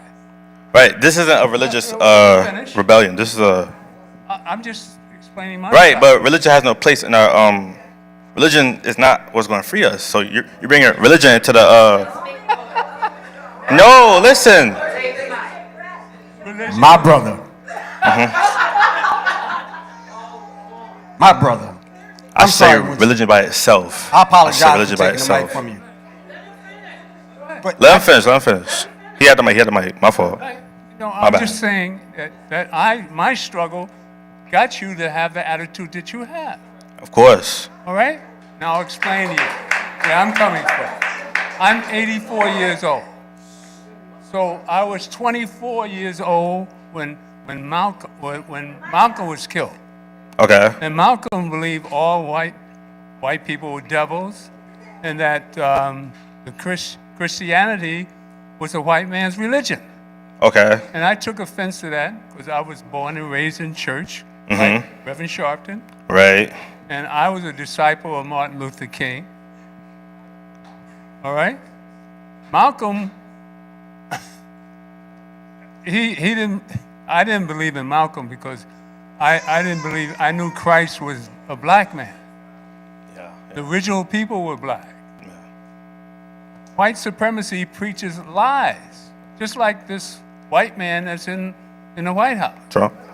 Now, what you have to understand, that we are the godly people. We're the spiritual people of the planet. Yes. And Willie Lynch has gotten to your mind. Say again. The Willie Lynch syndrome has gotten to your mind. All right. You're 22 years old, and you're suffering from white supremacy. All right. It's light against dark, We both, right? Both of us. light against dark, old against young. I haven't mentioned God in Divided. any negative aspect yet. Because you don't know God. No. We're talking about If two. you don't know God, you don't talk about God. We're talking about two men. See, I'm just trying to explain you how I made it to be 84 years old. At 22, I was in the Marine Corps. Yes. Okay. 1963. Fighting crackers. Can you imagine? I was only black most of the time. No. Oh, what, crackers? I'm sorry. No, no, all I'm trying to say is that my struggle got you to speak your mind the way you do. Absolutely. And I'm looking at you as a young man, young enough to be my great-grandchild. Okay? Yes. So I listen to you and I see that you don't have the strong strength of God in your life. Because that's what got me through life. That's how I managed to live to be 84. God in my life. I'm sitting, you're in church here. This is church. Yeah. This So- man speaks God every weekend. You'll hear political statements as if you came here. Try coming to National Action Network and you'll meet God. I'm here now. Hold on. So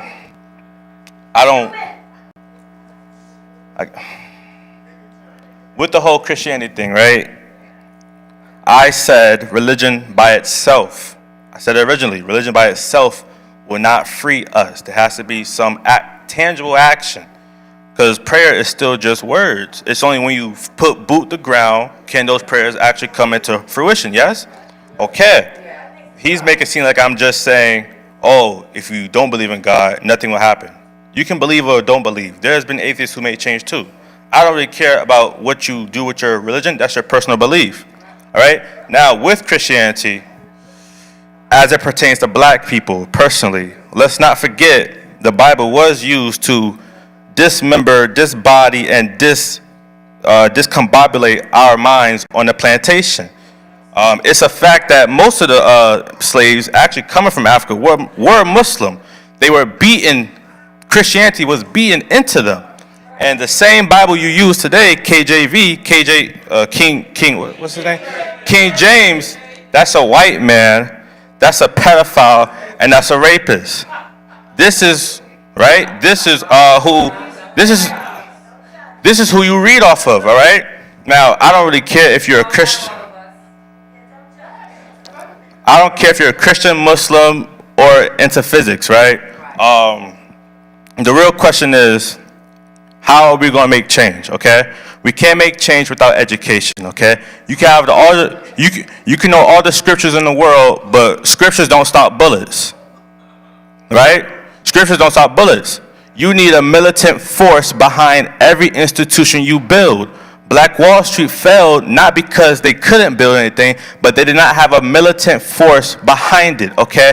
Because when you build something, somebody will try and come take it down. You need a militant force behind it. Now, he can stand up all he wants and say, I don't have God in me.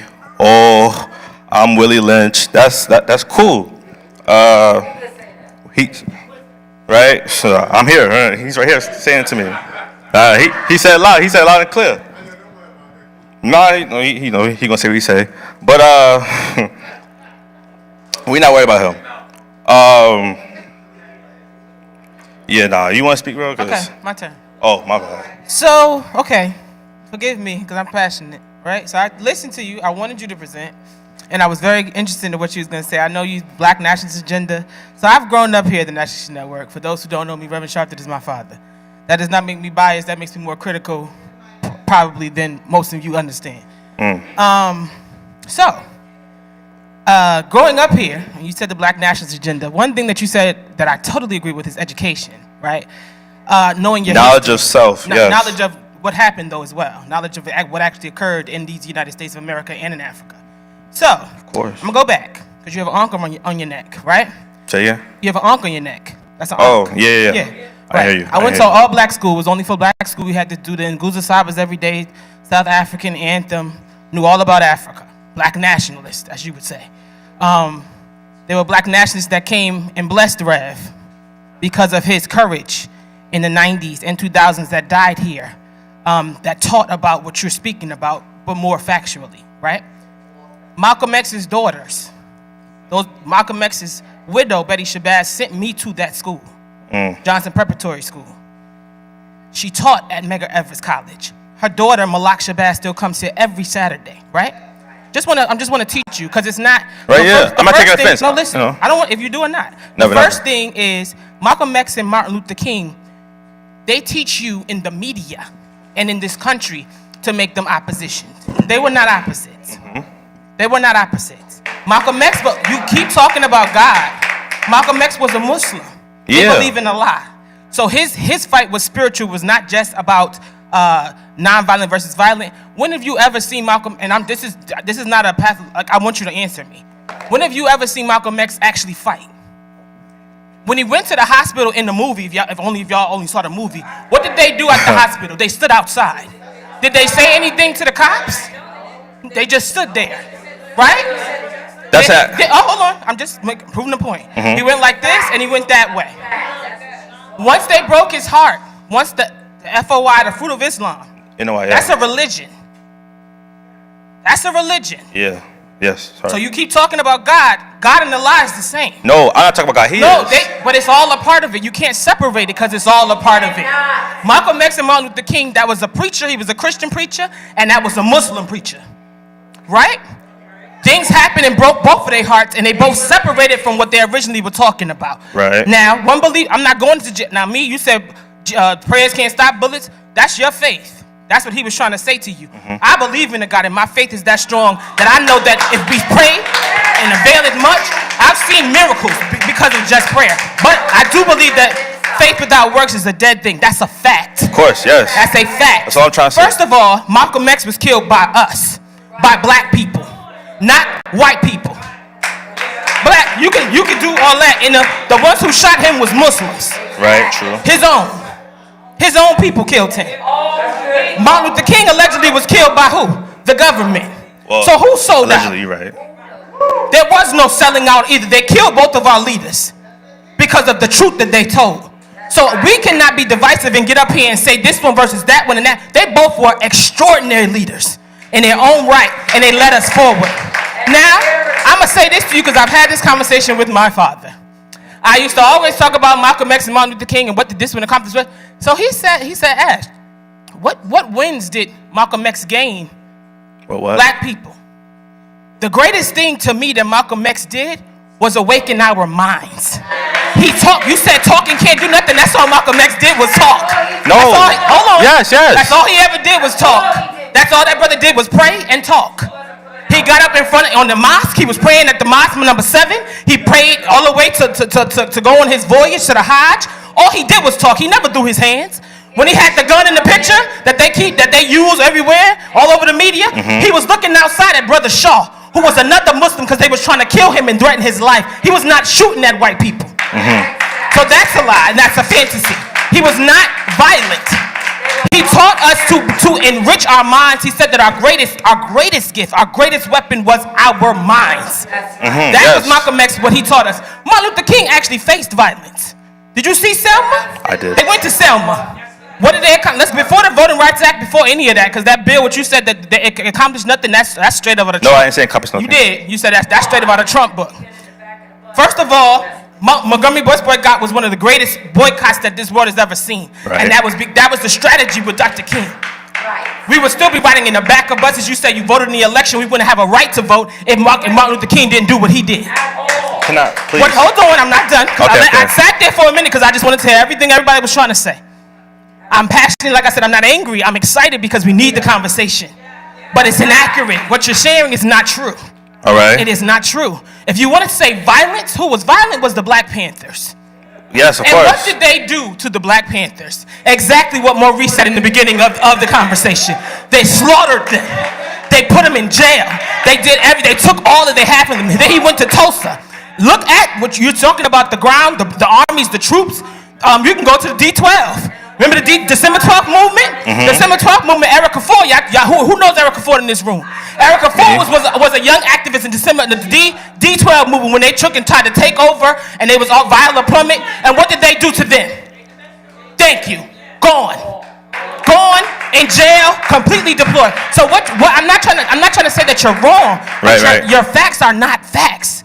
The information is not accurate. It's not full-on research. Okay. So that's why you have to come to places like the National Network, and we can start at the wrong premise, but we have to get the right facts to get to the right conclusion.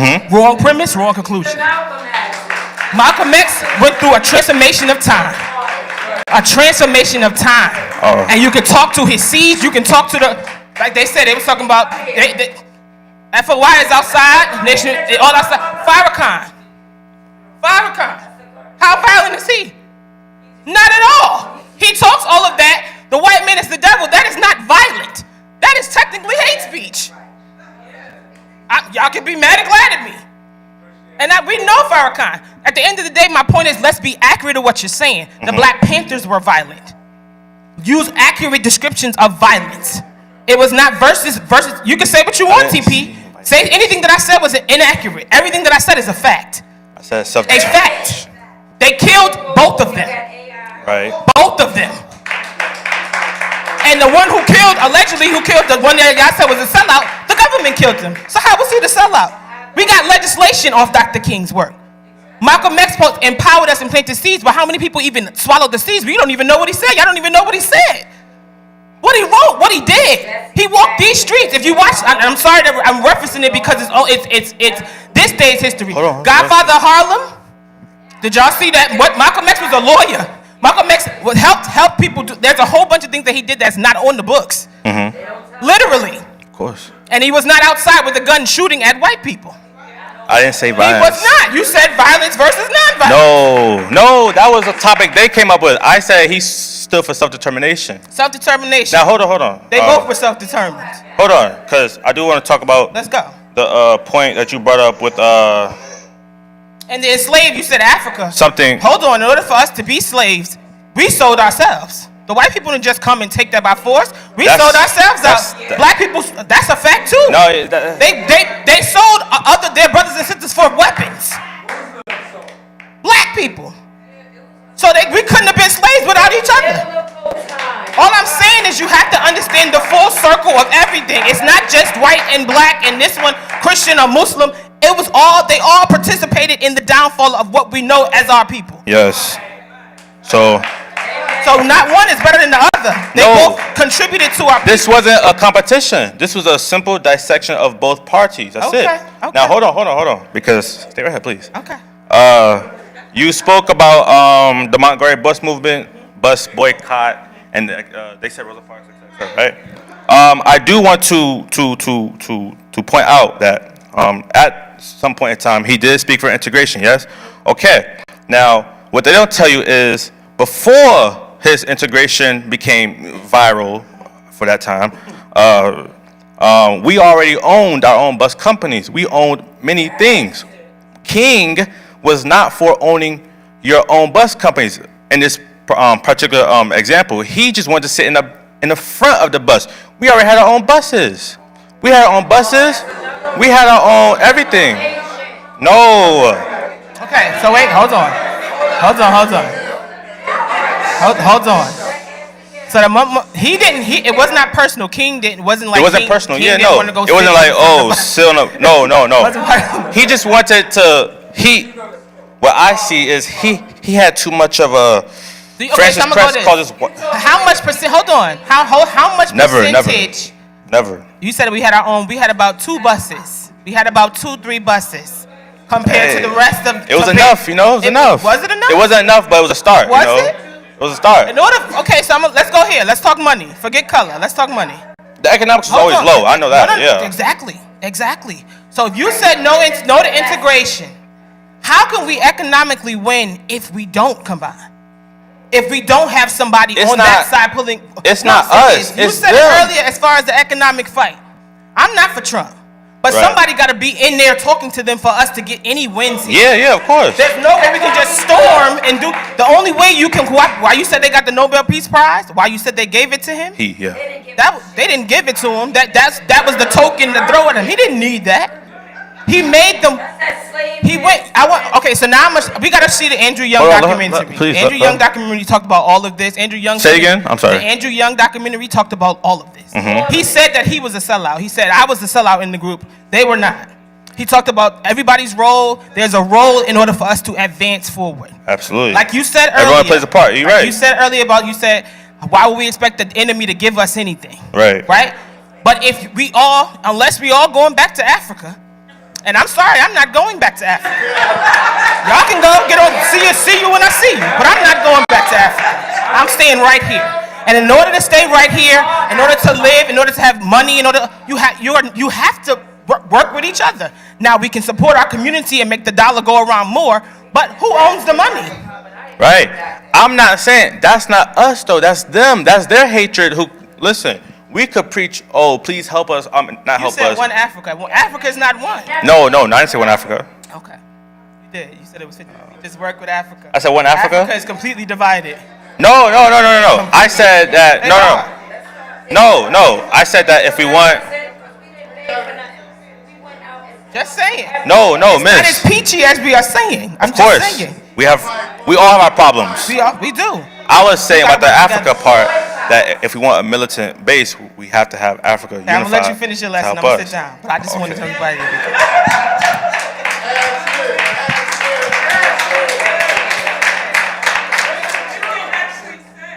I just want How to much time? I didn't really get a chance to. I won't go over. No, I just. That's bad. It is, or it is. That's bad. No, the time. All right, finish. I'll finish my line. No. I just want to first thank you for coming out this evening. Let's give the brother a round of applause. Okay, now And again. I got a couple of years on you, my brother, right? I actually. Oh. But we ain't gonna talk about that right now. I'm talking about sidebar. No, I just want to say that I thank you for coming out. But at the same time, when you look at the civil rights movement and the upliftment of black people here in America, I look at it as a boxer. A boxer has a left hand and he has a right hand. Yeah.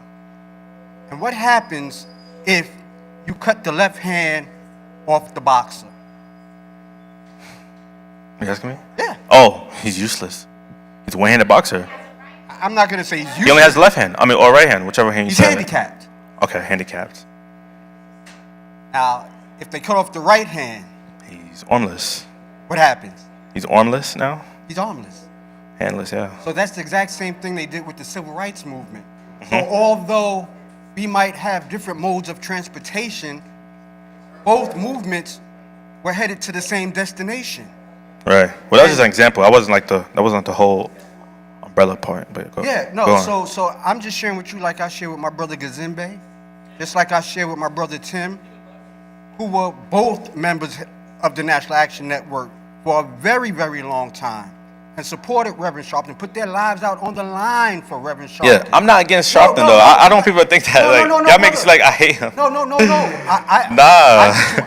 No, we're not taking it that way. Yeah, I haven't All spoken you're with doing him. is bringing a perspective, and as a younger man, compared to many of the people here, you're reiterating things that you've heard, not so much things that you experienced, and that's not a bad thing.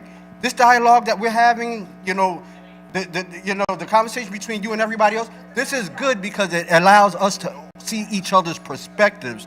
And you, as a younger man, you didn't lash out. You didn't, go up saying, "No, that's not what it is. That's not what I said." You had, had the fortitude to stand there and listen. And you listen not to talk back, but you listen to understand. Of course. And so I just want to thank you and congratulate you for being here and sharing your perspective, because you're a role model to other people out there in TV land who might share that same perspective with you, but they come in here and they're not even trying to have a discussion. They're trying to ramrod down our throats their perspective without sitting back and listening to ours. And so by us having this kind of communication, both movements can sit down together and say, okay, this is how you feel, this is how we feel. Now, what is it that we can do as a collective? Of course, yes. That's the overall goal. For us as a people to where we need to be. That's all I have to say. Yes. Thank you, brother, for coming out.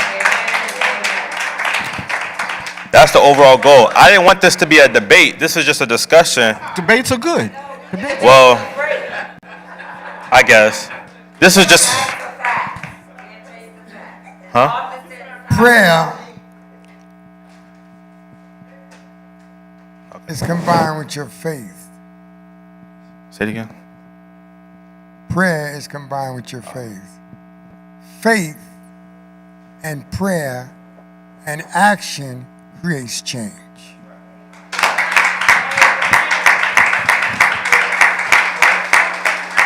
Well, I'm gonna end it right here, but I'm gonna get my last little. No. I'm gonna end it right.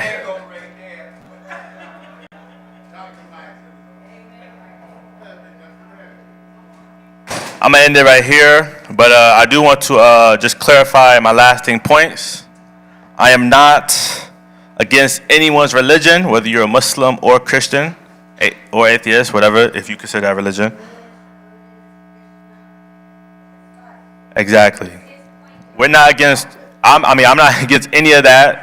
Wherever you're from, you can believe in whatever you want to believe. I'm just more so speaking from a black only, I should say, perspective. The way I see things is, there can be no, and you may disagree, but there can't be any genuine relationship between us, because we have 400, 500 years of history of showing that they've hated us ever since they've came on. There can't be no genuine relationship. All I'm saying is we need self-determination, and we need self-determination, and we need to will to do for ourselves. Now, if you want to use, if you have to be a Christian to do that, be a Christian. I'm not against that. If you have to be a Muslim to do that, be a Muslim. I'm not against that. If you want to believe in Krishna, like she said, whoever that is, do that. I'm not against that. But I'm saying is we have to come together and start thinking black only. I think a lot of the answers was very integrationist. And not saying integrating is bad, but again, there can't be no genuine relationship. You're still going to have to be looking over your shoulders because they could snake you at any moment. This is all I'm saying.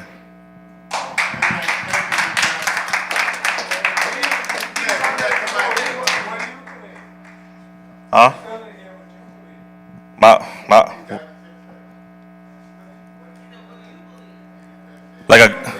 Like religion?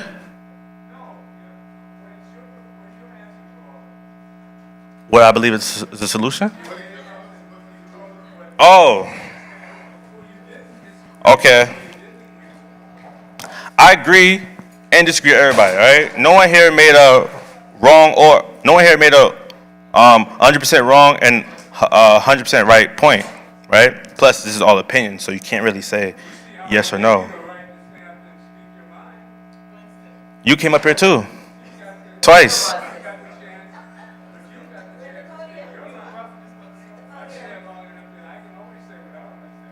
Right.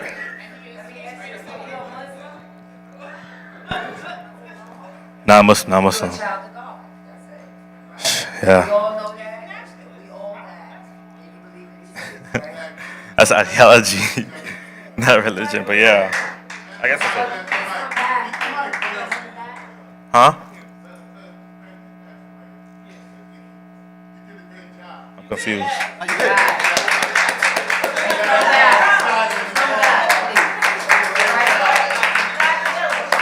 Who did I give this to? Oh. Let's stand up and clap for this brother. First of all, that took courage and heart to face us. And he meant what he said and he said what he meant. So I appreciate that. That you got up here and said what you meant and meant what you said. On the nationalist agenda, he shared that. He had the heart to do that. I think it was a great huddle. We have to. The huddle is not a dictatorship. It's to unite, develop. In order to do that, in order to go forward, we have to communicate. And this is not things that we've never heard of. People hear that outside all day, right? Talk that all day. So it's important to talk about it and be about it. And he's here every Monday. I don't want y'all to keep saying, and thank you for coming. He's in the back, he's low, and he listens, and he doesn't disrupt. But he wanted to share, and he came up here and he shared today. So let's clap him up one more time.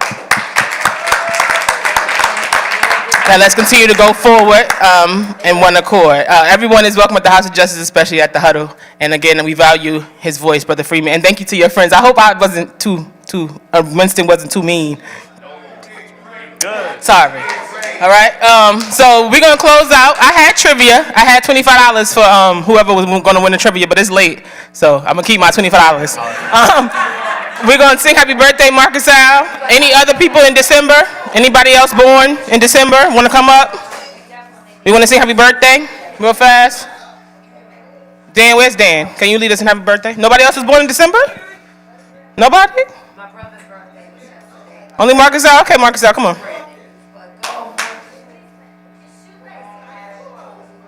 Okay, come on. Let's help Dan. I'm going to sing Happy Birthday on 3. 1, 2, 3. Happy birthday to you. Happy birthday to you. Happy birthday, happy birthday. Happy birthday to you.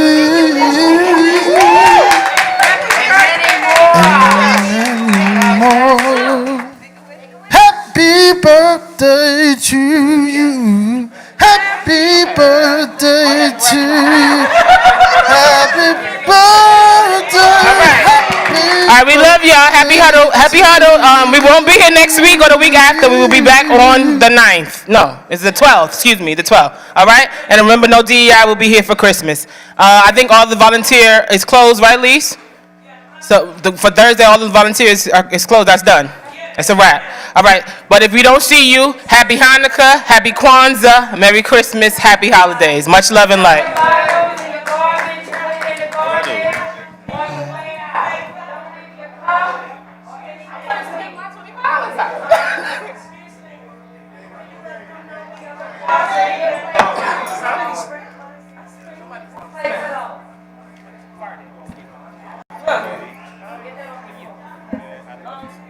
Right? It was good. It was necessary.